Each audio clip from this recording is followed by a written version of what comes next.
Bonjour à tous, bonjour à toutes et bienvenue dans une nouvelle semaine de vlog. Je devrais tout simplement dire bon retour dans les semaines de vlog. Je sais que ça fait très longtemps que je n'ai pas vlogué. J'espère que vous ne m'en voulez pas trop. Les derniers temps ont été un peu compliqués pour moi d'un point de vue personnel, familial, professionnel. Ça a été assez difficile. Il y a plein de fois où j'ai repris la caméra, où j'avais envie de vloguer et de commencer les vlogs et en fait je me rendais compte que il y avait des semaines où j'avais absolument rien à lire, il y avait des semaines où j'avais absolument rien à dire et donc je me retrouvais avec même pas 3 minutes de vidéo et ça ne rimait à rien. Et ensuite je me disais bon, je vais essayer de les monter, de faire des espèces de vidéos sur plusieurs semaines, mais au final j'y arrivais pas parce que j'étais totalement perdue. Donc voilà, ça a été assez mouvementé, ça l'est toujours un petit peu, mais en tout cas voilà, j'avais envie de vous retrouver parce que ça fait longtemps et parce que vous m'avez beaucoup manqué. Partager mon quotidien avec vous m'a beaucoup manqué et j'avais envie de retrouver un petit peu ça, voilà, parmi tout le tourment de la vie, j'avais envie de rétablir les vlogs et j'espère en tout cas que vous m'en voulez pas trop et que vous serez au rendez-vous pour cette nouvelle session de vlog. Et donc là on la commence, on est samedi 26 août il me semble. Je suis au bureau parce qu'en fait on a eu une réception hier de notre prochaine publication pour les éditions Hurlevent et l'autrice vient dans la semaine et en fait d'habitude on est plusieurs, on est 3 pour pouvoir en fait un petit peu gérer tout ça. Là on va être seulement 2 et du coup je me suis dit que ça serait plus simple si je déblistais tous les livres puisque les livres sont conditionnés et blistés par 2 ou 3 selon la taille du livre, parfois tout seul. Sauf que ça prend beaucoup de temps de faire ça, donc ce matin j'ai tout déblisté. Regardez ça. Il y a des piles de livres, c'est impressionnant. Et donc je me suis occupée des éclats de La fratrie Opique de Mélissa Restou qui sera donc notre prochaine publication. Je le trouve trop beau. Je sais pas trop quand vous verrez cette vidéo, mais dans tous les cas les précommandes seront passées. C'est un livre qui se passe à la Première Guerre mondiale et qui tourne autour d'une fratrie et quand j'avais lu le manuscrit, en plus c'est vraiment moi qui l'ai lu, le tout premier manuscrit, enfin la toute première lecture c'était moi. Et en fait j'avais beaucoup aimé la plume de Mélissa que j'ai trouvé vraiment extrêmement belle, une maîtrise du contexte historique et surtout c'est cette histoire de fratrie qui au début soudée, où les liens vont se distordre, peut-être se retrouver pour certains, pas pour d'autres. Il y a beaucoup de questions sur l'évolution personnelle des personnages, sur suivre son destin, ce qu'on a envie et ça va nous emmener autant dans les tranchées à Verdun que sur les planches d'un petit cabaret à l'arrière. On va parler d'émancipation, mais une émancipation qui sera un petit peu plus globale que juste l'émancipation féminine. Vraiment, c'est un livre qui m'a beaucoup plu. Il est teinté d'un bel aura, un peu mélancolique, nostalgique, mais c'est quelque chose de très beau si vous aimez les histoires de famille qui se passent cette fois-ci en France, dans une espèce de petite famille un peu bourgeoise. C'est hyper intéressant et vraiment, moi, il m'a vraiment émue ce livre. Enfin, je trouve qu'il y a beaucoup d'émotions qui ressortent et c'est ce qui ressortait également de la lecture des voix, c'est que c'est quelque chose qui est vraiment très émouvant. Voilà, donc là j'ai dû m'occuper de tout ça, c'était quand même un sacré boulot. Donc c'est les exemplaires de précommande, les exemplaires presse pour les voix. Je me suis pas encore occupée des colis pour les voix parce que ça va être un peu, je vais faire ça je pense lundi. Je pensais avoir plus de temps ce matin pour faire tout ça. Mais en fait entre temps j'ai eu des choses à gérer sur l'ordinateur et du coup je n'ai pas pu m'occuper vraiment de faire les box des voix, donc je les ferai lundi. Il nous manque 2-3 petites choses pour faire les box des filles. C'est pas grand chose, hein. Je pense que je m'en occuperai. J'ai perdu mon carton, pourtant c'est moi qui l'ai rangé hier. Voilà, il nous manque 2-3 petites choses pour terminer la box, mais les éléments principaux sont là. Je pense que je vous les montrerai en vidéo à ce moment-là, je vous ferai un petit réel. Mais voilà, là je vais, je pense, manger. Je sais pas encore si je mange devant une série, j'ai commencé Young Sheldon et ça me réconforte énormément, ou si je lis une BD pendant ma pause déj, puisque mon papa m'a acheté une BD qu'il a trouvé, dont il a entendu parler sur Europe 1. Il m'a dit j'ai entendu ça à la radio, je suis persuadée que ça va te plaire. Ça s'appelle Le Grand Incident, donc par Zelba, publié chez Futuropolis. Et en fait, c'est l'histoire des statues et des personnages de tableaux féminins du Louvre qui sont nus, qui vont en fait disparaître. Et apparemment, c'est un écrit sur la place et la sexualisation du corps féminin, etc., etc. Et voilà. Alors niveau dessin, c'est pas forcément ce qui me plaît le plus de base, mais vous savez que moi, je suis assez, j'arrive à me faire facilement aux différents traits de crayon, même si j'ai mes goûts et voilà, des choses que je préfère. Mais du coup, ça a l'air hyper intéressant. La thématique me plaît beaucoup. Donc voilà, je sais pas si je garde ça pour ma pause café ou si je fais pendant ma pause déj. Je ne sais pas trop. En tout cas, je suis contente de vous retrouver. J'ai eu plein de péripéties, même pendant mes vacances, ça a été assez mouvementé. Donc j'ai pas du tout eu le temps, voilà, de vlogger. Par contre, j'ai pas mal lu sur mes vacances et je vous ferai peut-être un petit retour un peu sur mes dernières lectures. En ce moment, j'ai pas de roman en cours, notamment parce qu'il y a beaucoup de travail sur manuscrit.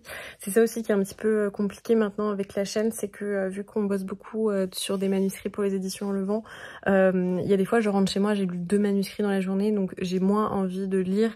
Et c'est même pas une envie, c'est que des fois ça peut m'arriver d'écouter des audiobooks, mais en fait juste de reposer mes yeux et voilà, c'est un petit peu plus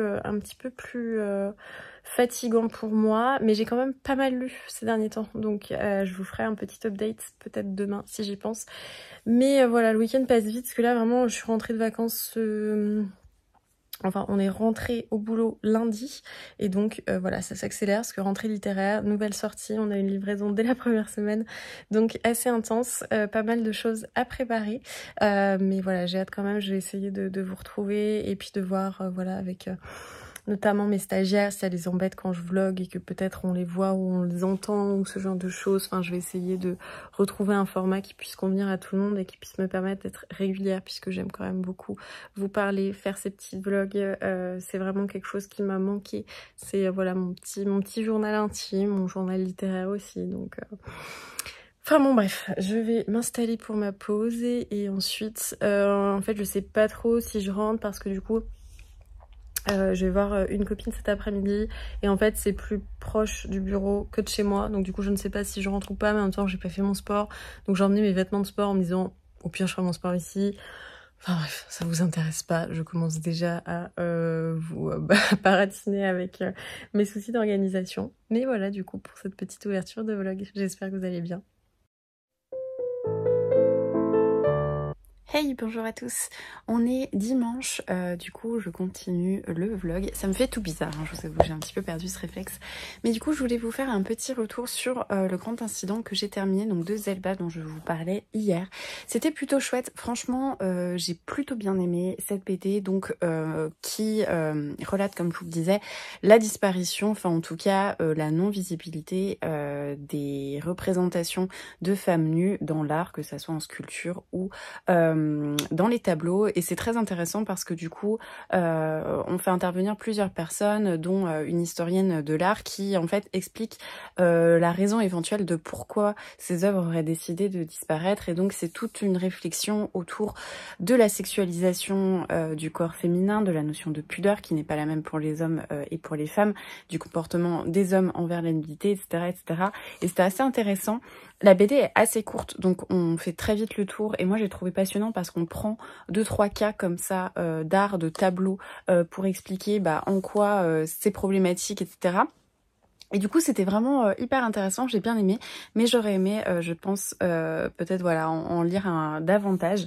Après ça faisait longtemps que j'avais pas lu de BD, donc je suis peut-être plus habituée, plus trop habituée à ce format et au fait que voilà on va un peu plus rapidement, mais c'était super chouette. Et il y a des illustrations qui m'ont plutôt plu au final. Au début j'étais un petit peu sceptique, je vous avais dit voilà moi c'est pas trop ma sensibilité au niveau des traits de crayon, mais en général je m'adapte, mais en fait j'ai quand même plutôt bien aimé. Je vais essayer de vous montrer 2-3 planches, mais donc voilà, on a cette espèce de plusieurs couleurs comme ça, mais c'est assez monochromatique et c'est très intéressant du coup de voir dans le Louvre. C'est plutôt bien fait, donc ouais, j'ai pas mal aimé. Je l'ai trouvé vraiment très sympathique et très intéressante du fait de tous ces sujets, voilà, qu'elle peut soulever. Donc si l'art vous intéresse, si les questions du féminin et de sa place et de son traitement dans différents sujets comme ça de société, et ben n'hésitez pas parce que c'était une bonne lecture. Aujourd'hui et hier également, après une grosse semaine de canicule, on a retrouvé des températures presque automnales puisqu'il faisait 14 ce matin. Ça fait vraiment beaucoup de bien. Il fait vraiment frais et vraiment j'apprécie. Donc aujourd'hui, voilà, je vais rester à la maison. On va peut-être faire des pancakes. Enfin voilà, on va essayer de rester un petit peu tranquille. J'ai racheté du thé, donc ça va être plutôt chouette. Et qu'est-ce que je sais pas encore quelle lecture je reprends. Je pense que je vais prendre par rapport au livre que j'avais acheté à Emmaüs. Je sais plus si je vous l'avais dit, mais j'étais à Emmaüs il y a 2 semaines et j'avais trouvé pas mal de lectures. Et également, je voulais vous faire un retour un petit peu rapide sur les livres que j'ai lus en vacances. Ça peut-être vous intéresser, donc je pense que je vais le faire maintenant. Voilà, du coup, je m'installe pour vous parler de non pas 3 livres, mais 4 livres que j'ai lus du coup pendant mes vacances. Alors, je vais commencer par celui-ci. Je pense que vous le connaissez, c'est Le Consentement de Vanessa Springora. J'ai vu que là, ils sont en train de préparer une adaptation au cinéma. Et en fait, ce livre raconte l'histoire d'une jeune femme, donc de Vanessa elle-même, où elle a été sous l'emprise de Gabriel Matzneff, qui est un auteur qui, même il y a encore, je crois, 3 ou 4 ans, a reçu un prix, enfin un truc incroyable. Et en fait, qui raconte comment elle est sortie avec cet homme quand elle avait, je crois, 15 ou 16 ans et qu'il en avait 50. Et c'est assez intéressant parce que au-delà de la relation en elle-même, elle explique déjà comment psychologiquement elle en est arrivée là, à être comme ça sous l'emprise de cet homme. Mais surtout, elle dépeint tout l'environnement autour, toutes les personnes qui ont gravité en fait, qui connaissaient les penchants de Gabriel Matzneff pour les jeunes enfants. Enfin voilà, le fait que ça soit un pédophile.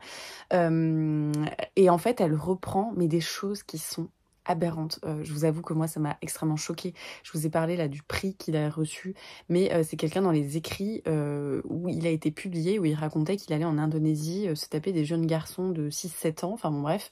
Un truc assez incroyable.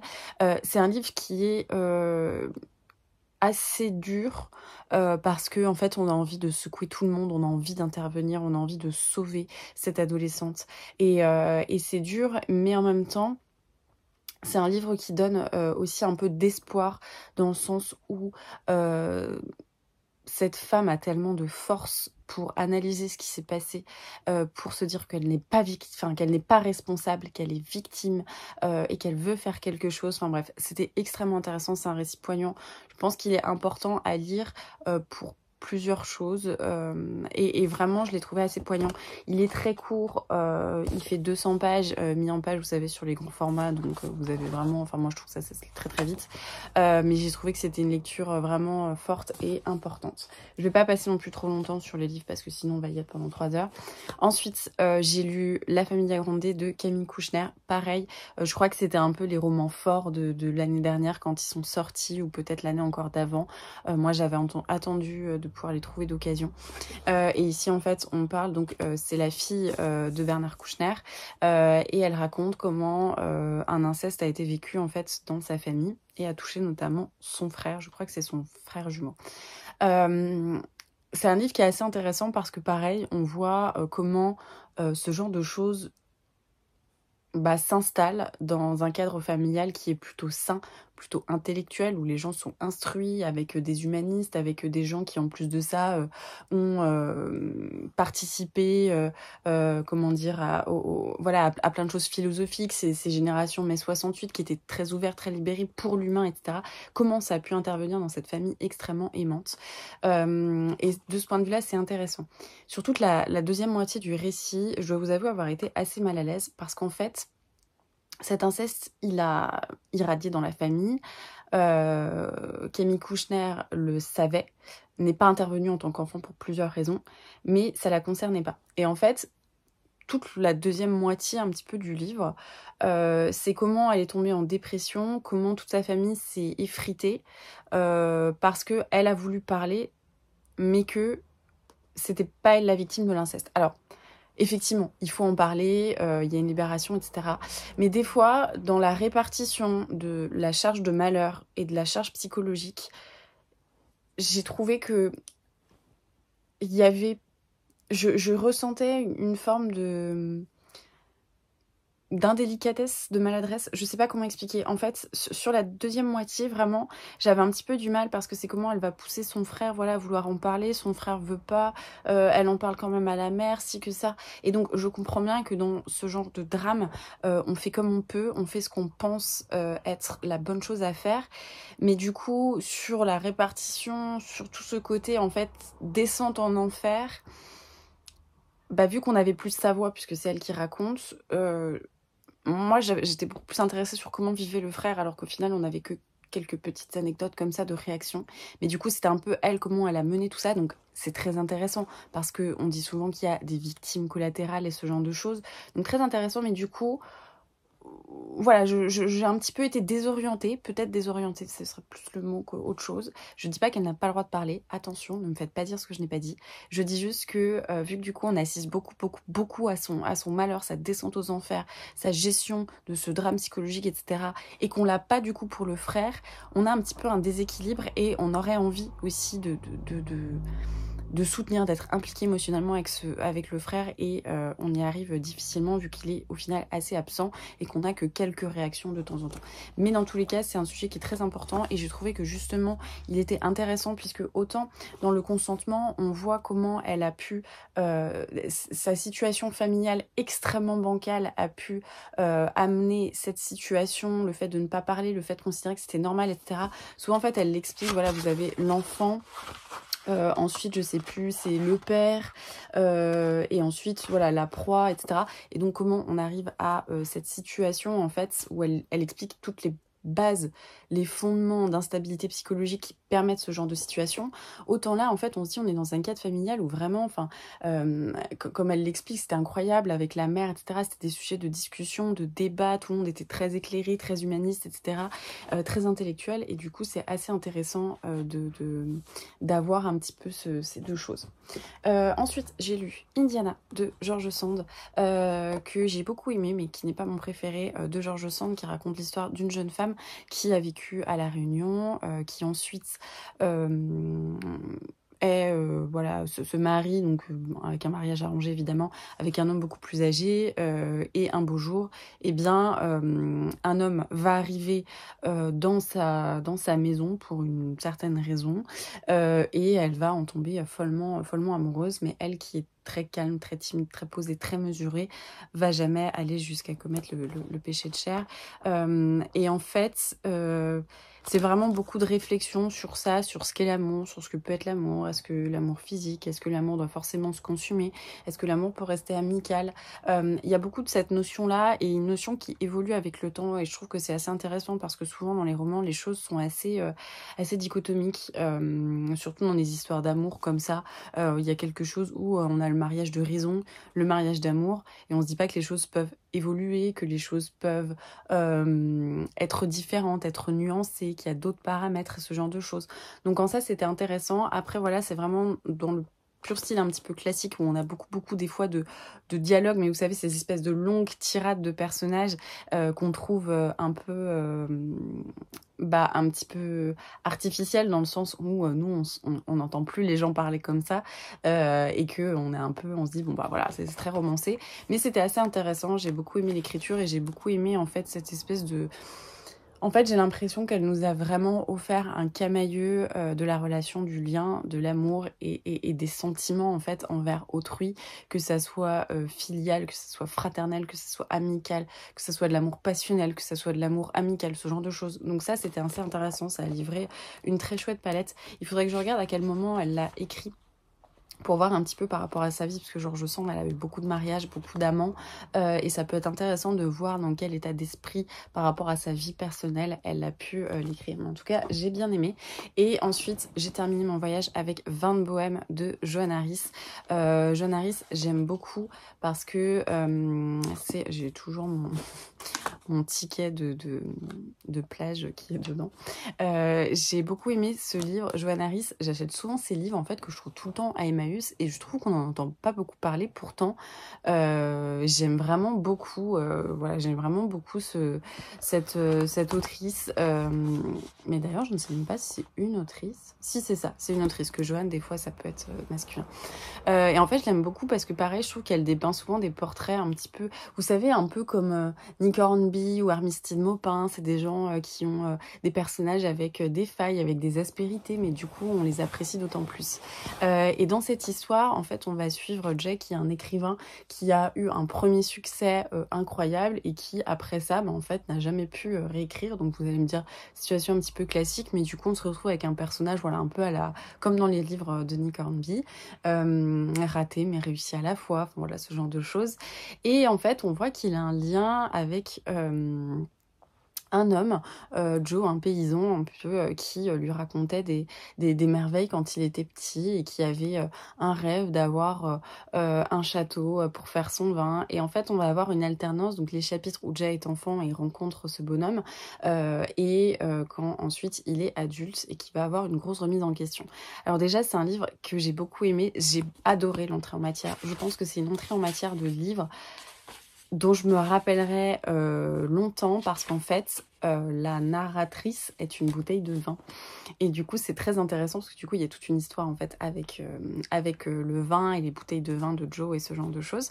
Et en fait, ça va être hyper intéressant de commencer ce roman comme ça. Et en fait, je trouve qu'on a vraiment une rencontre au niveau des deux temporalités. Alors, les temporalités ne se rencontrent pas vraiment, parce que du coup, il y a c'est avant et puis après, et elles ne se rencontrent pas puisque c'est les mêmes personnages qui sont impliqués.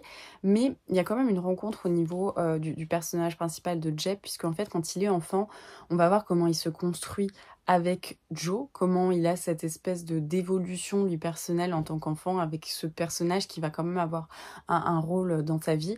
Et ensuite, une fois qu'il est adulte, que Joe n'est plus, on va voir comment là, il évolue et il se retrouve aussi un petit peu grâce à lui. Et du coup, il y a comme un côté un peu presque initiatique dans ce roman, mais aussi initiatique quand le personnage était jeune que quand il est adulte et qu'il a besoin d'un reset comme ça de sa vie. Je trouvais ça intéressant. En plus, du coup, il y a plein de petites histoires parallèles qui se mêlent, notamment un mystère un petit peu autour d'une femme qui voulait avoir le même château, et donc il va devenir un peu obsédé par cette femme. Il y a beaucoup de rumeurs autour d'elle dans le château, dans le village, personne ne veut lui parler, etc., etc. Donc c'était assez intéressant et vraiment ça m'a beaucoup plu. Il était plutôt gros quand même, parce qu'il faisait 500 pages en poche, vous voyez, et c'était écrit plutôt petit. Et au final, j'avais du mal à le lâcher. C'était parfois drôle, voilà. C'est un roman qui m'a beaucoup plu. Et voilà, Johanna Harris, je suis rarement déçue. Donc voilà pour ce petit update de mes lectures de vacances.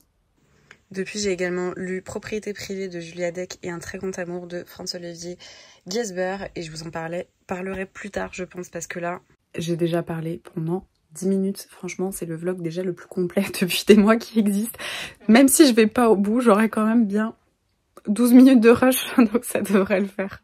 Je m'apprêtais à chercher ma prochaine lecture du coup pour la semaine. Je sais pas encore si je vais réussir à lire cette semaine parce que je dois terminer les premières lectures sur un manuscrit. Donc c'est un manuscrit qu'on a sélectionné, où on a déjà fait un peu le premier retravail donc avec l'autrice. On me dit bon voilà, il y a tels éléments à modifier sur ta trame narrative, etc. etc.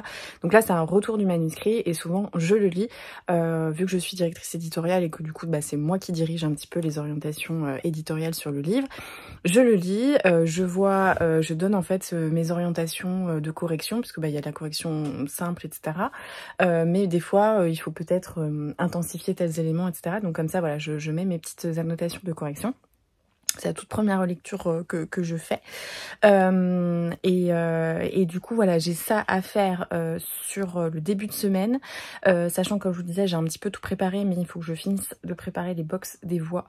Donc, bon, voilà. Mais du coup, mes 2 premiers jours seront vraiment consacrés au manuscrit. Et je sais pas si j'aurais envie de lire le soir. Le mercredi, on a la venue de Mélissa. Donc, ça, je crois que je vous l'ai déjà dit. Donc, qui vient pour signer les précommandes, faire son shooting photo, etc. Donc je sais que sur mercredi, jeudi, ça va être extrêmement intense. Et vendredi soir, on a une petite soirée avec les filles. On regarde Twilight 2. On avait fait ça avec Twilight 1, c'était trop bien. Donc là, on refait ça avec Twilight 2. Et du coup, je pense que j'aurai pas beaucoup Enfin, en tout cas, j'aurai lundi, mardi, peut-être jeudi, et encore. Mais j'aurai lundi, mardi pour bouquiner et... je sais pas si j'aurais trop envie, si je passe mon temps à faire, à lire en fait sur un manuscrit. Et donc j'ai sélectionné 2 lectures, dont une que je peux potentiellement finir sur le début de semaine, l'autre qui va durer un petit peu plus. C'est pour ça que je ne sais pas trop, donc je vais vous montrer. J'hésite avec ces 2 romans, donc Une jolie fille comme ça de Alfred Hayes, qui est assez court parce qu'il fait 164 pages, donc je pourrais pratiquement le finir aujourd'hui. Je vous laisse faire pause si vous voulez lire le résumé, mais je sais plus exactement ce que c'est. De toute façon, vous savez que je regarde pas trop les 4e couvertures, mais j'ai dû voir 2-3 mots-clés qui m'ont plu. Mais voilà, je crois que c'est autour d'une femme et d'un homme dans le monde du cinéma, je crois. Je ne sais plus trop. Mais ça avait l'air chouette, voilà. Les faiblesses, les contradictions, animées d'un désespoir existant évident, Hayes livre un portrait féroce de nos ambitions et de nos illusions au sein duquel il réussit à distiller une ironie salvatrice. Le genre d'écrit que j'aime beaucoup, voilà. Et l'autre, donc celui-là, il est beaucoup plus long et c'est en ça que je vous disais que je suis pas certaine que j'arriverai à le finir, que peut-être je vais m'en lasser sur la semaine si je n'arrive pas à lire. Mais c'est donc un mariage anglais de Claire Fuller où en fait on a une femme qui va tomber amoureuse de son prof, je crois. Elle se marie, ils ont des enfants et un jour ça va plus. Elle lui écrit une longue lettre où elle lui explique un petit peu la vérité sur leur mariage et ensuite elle va disparaître. Et ça a l'air super chouette. Donc voilà. Mais en fait il fait 500 pages, il me semble. Ouais, c'est ça, 430 pages. Et en fait, je sais pas si j'aurai le temps de lire dans la semaine. Donc, voilà. Je vais peut-être faire la technique des premiers chapitres et voir ce qui me tente le plus. Voilà, mon petit goûter. Je me suis fait un thé. Vous pouvez pas savoir à quel point ça me fait du bien d'avoir ce petit plateau de thé. C'est vraiment mon moment réconfort, vous le savez. Donc là, je suis vraiment trop contente.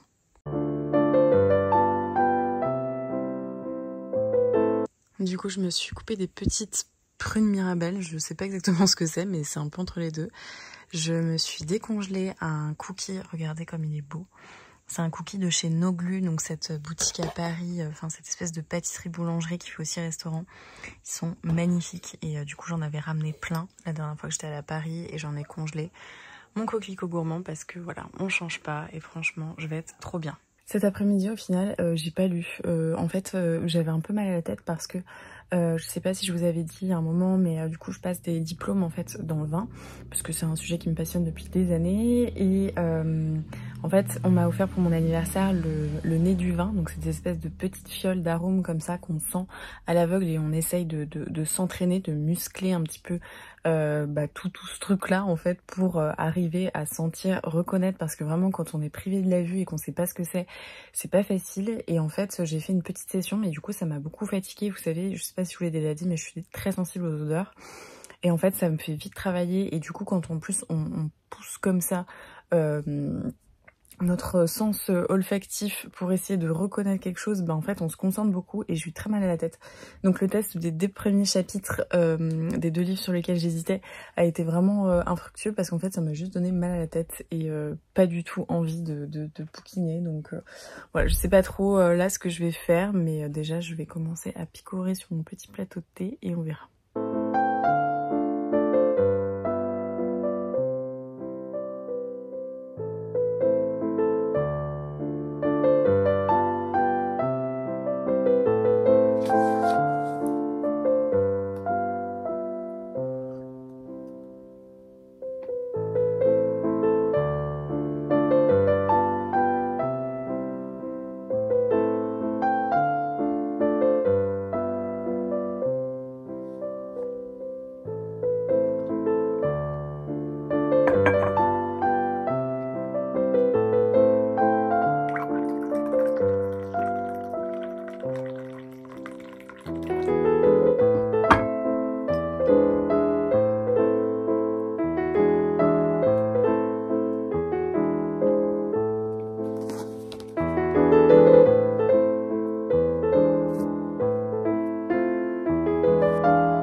Hello, j'espère que vous allez bien. On est mardi soir. Je vous fais un petit coucou. Je viens de rentrer de ma journée et je sais que les prochains jours, je vais être hyper absente. Et je voulais vous faire un petit update de mes lectures et également vous présenter 2 livres qui ont rejoint ma pile à lire puisque je suis passée à Emmaüs aujourd'hui. Niveau lecture, j'ai commencé, vous savez, c'était dimanche. Ce livre-ci, au début, j'étais pas très emballée. Je savais pas trop. Enfin, je vous avais dit, j'ai lu les 2 premiers chapitres. Enfin, le premier chapitre de 2 livres et j'allais choisir et au final mon choix s'est porté sur Le mariage anglais de Claire Fuller que j'avais trouvé un jour dans mes pérégrinations Emmaüs. Au début je sais pas, j'étais un petit peu, mais j'avais pas un super mood et en fait j'ai fait mon petit thé, j'ai commencé et j'ai été captivée par cette lecture à tel point que dimanche j'ai hésité à le terminer. Il me restait 200 pages, il était à peu près 22h. Je savais que sinon j'allais me coucher genre à minuit. Et moi le matin je me lève à 5h, entre 5h et 6h30 selon la session de sport que je veux faire et l'heure à laquelle je veux arriver au bureau. Et donc je m'étais dit bon ça va quand même franchement piquer. Et je l'ai pas fait, mais vraiment j'étais presque frustrée. J'avais trop envie de continuer cette lecture. Où en fait on va suivre Ingrid qui raconte un peu en fait... Alors, je reprends. Mais donc du coup, on suit la vie de Ingrid, Gil, Flora et Nan. Donc Flora et Nan sont les filles.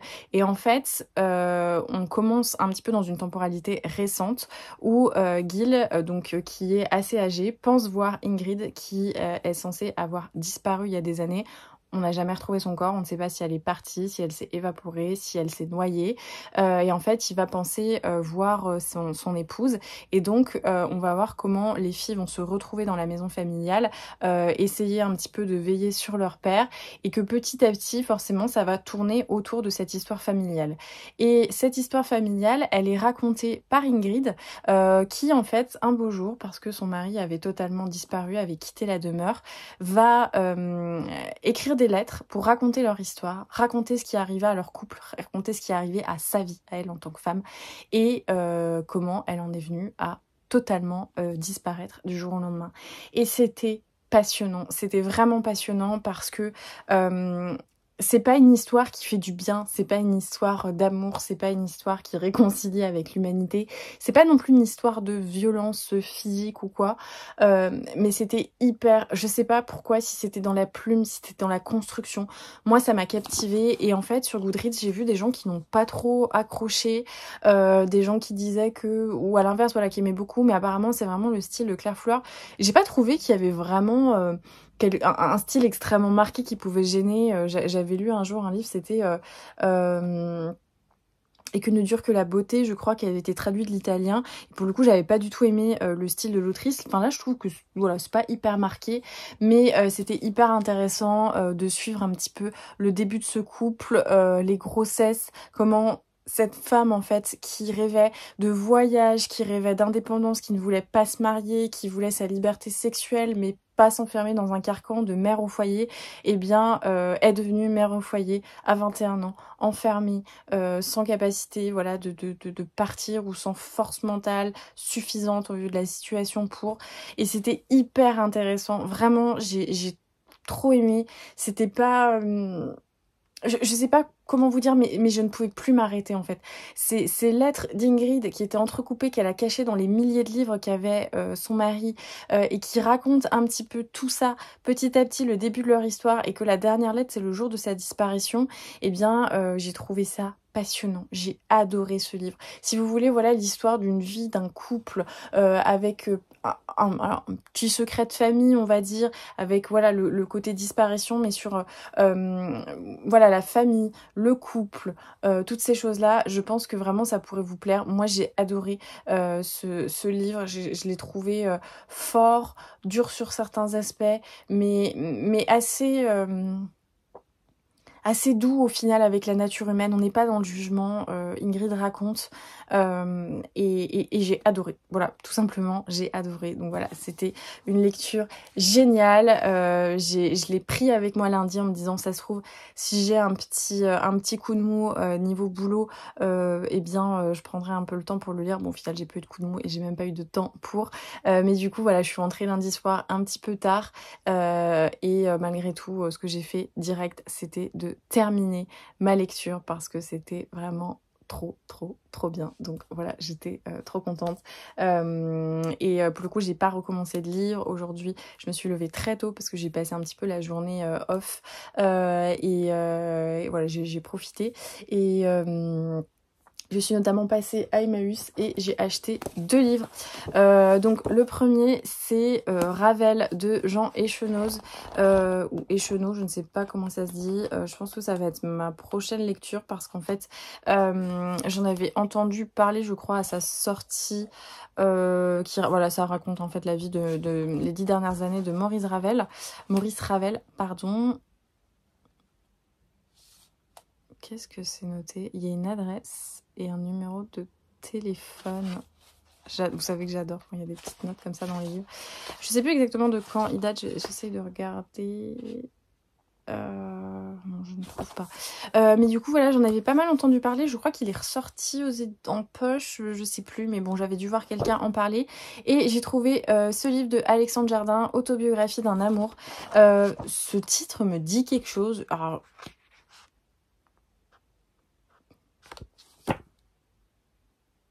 ça me dit quelque chose. Bah en fait c'est d'ailleurs pour ça que je l'ai pris, mais je sais pas, ça m'a parlé. Je sais pas si ça a été repris en musique ou ça a été repris en film, j'en sais rien. Bref, ça avait l'air chouette, ça raconte l'histoire d'un mariage et voilà, ça avait l'air plutôt cool. C'est le genre de livre que j'aime bien, vous savez, sur les relations humaines, notamment sur les relations de couple, les relations amoureuses. C'est toujours des sujets qui m'intéressent. Il était en super état et vraiment, ça me dit quelque chose. Voilà, j'arrive pas à retrouver. Mais voilà, du coup, là, ce soir, j'ai mangé au restaurant à midi, donc j'ai pas très faim. Je suis rentrée là il y a pas très longtemps. Demain, grosse journée, l'autrice vient, elle dédicace, on va finir tard, on va sans doute aller manger quelque part. Voilà, pour que Mélissa ne soit pas toute seule. Jeudi, oh oui c'est ça qu'il faut que je fasse, faut que je mette mon appareil photo à charger. Jeudi on fait la séance photo, enfin voilà, ça va être 2 journées assez speed. Donc je vais bien me reposer ce soir et voilà, je sais pas si je l'ai ou pas. Je ne sais pas. Bon en tout cas je vous tiendrai au courant. Hey, je m'apprête à clôturer le vlog pour le monter. J'espère que vous étiez aussi contents et contentes de me retrouver que moi de vous retrouver. J'avoue que vlogger m'a manqué. En fait, c'est tout simplement partager des choses avec vous qui m'a manqué. Et quand je vois tous les messages que vous avez pu envoyer aux filles sur le compte Sur le Vent, en vous inquiétant, en demandant de mes nouvelles, ça m'a vraiment beaucoup touchée. Je me suis dit que j'avais vraiment la meilleure des communautés et que vous êtes vraiment tous et toutes hyper bienveillants et bienveillantes envers moi et ça me touche énormément. Voilà, je suis pas trop rentrée dans les détails, ces derniers temps ça a pas été simple pour moi, ça l'est toujours pas trop. mais j'essaye de reprendre un rythme dans les vlogs. Voilà, j'essaye de vous retrouver et du coup de me retrouver aussi, de faire les choses que j'aime, les choses qui me plaisent, et j'espère que vous serez là pour les précédents vlogs. En tout cas, sachez que voilà, je clôture celui-ci, j'en ai commencé un autre et j'espère que vous retrouverez voilà l'envie de me retrouver chaque semaine pour ces petits vlogs. En tout cas, merci beaucoup d'être toujours là, de m'entourer de votre bienveillance, votre compréhension, ça me touche beaucoup, et voilà. Donc en attendant la prochaine vidéo, je vous embrasse, je vous souhaite de très bonnes lectures et je vous dis à très vite.